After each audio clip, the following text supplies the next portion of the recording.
ایک صحابی رسول مسجد میں آنے لگے، حضور نے فرمایا ابھی وہ شخص آئے گا جس کے لیے اللہ نے جنت میں پکا وعدہ کر رکھا ہے۔ ایک صحابی آئے، دوسرے دن یہی فرمایا وہی آئے، تیسرے دن فرمایا وہی آئے۔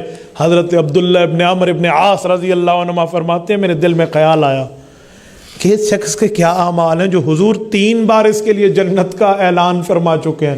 اس کے پاس گئے، اسلام دعا کی اور اس کے گھر چلے گئے۔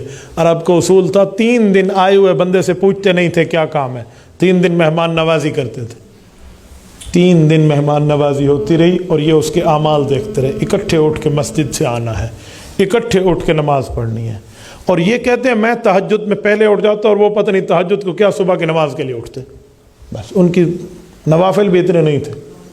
میں 3 دن میں اس بات پہ مایوس ہو گیا کہ اعمال پہ جنت ملتی تو پتہ نہیں، میرے اعمال تو اس سے زیادہ ہیں، اس کے کم ہیں، بس اس کی قسمت اچھی ہے، یہی سمجھ لیا۔ 3 دن پورے وہ اجازت لینے لگا تو اس نے کہا بھائی آپ آئے تھے کچھ کام؟ کہا جی کوئی خاص تو نہیں۔ کہا جی پھر بھی؟ کہا یار ایک بات ہے۔ کیا؟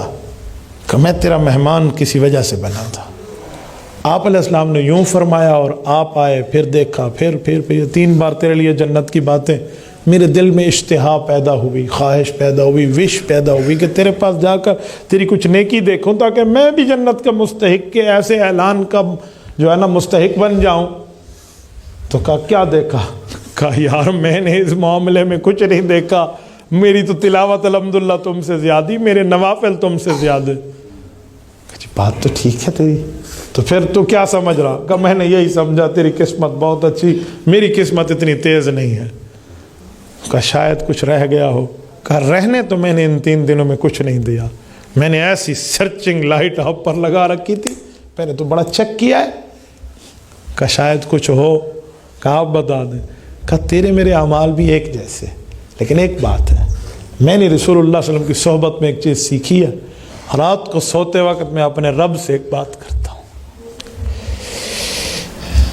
اللہ کو کہتا ہوں میرے مولا کچھ آج کے دن کے لوگ میرے مجرم ہیں جنہوں نے میرے اوپر ظلم کیے، حق کھائے، تکلیف دی،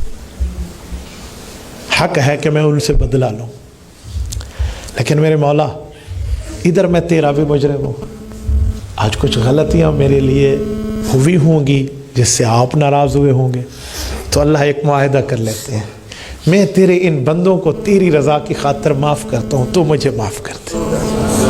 میں روزانہ کی ایک بات کو طے کر کے اپنے دل میں کسی مسلمان کا بغض لے کے نہیں سوتا۔ عبداللہ بن عمر نے ہاتھ پکڑے، عبداللہ بن عمرو ابن عاص رضی اللہ عنہ، اور ہاتھوں کو چوما، کہا یہی بات ہے جو تیرے لیے اس طرح کی خوشخبریاں ملی۔ تو میں نے کہا جی معافی مانگ لیں، کیا ہو جائے گا۔ تبارك الذي نزل الفرقان على عبده ليكون للعالمين نذيرا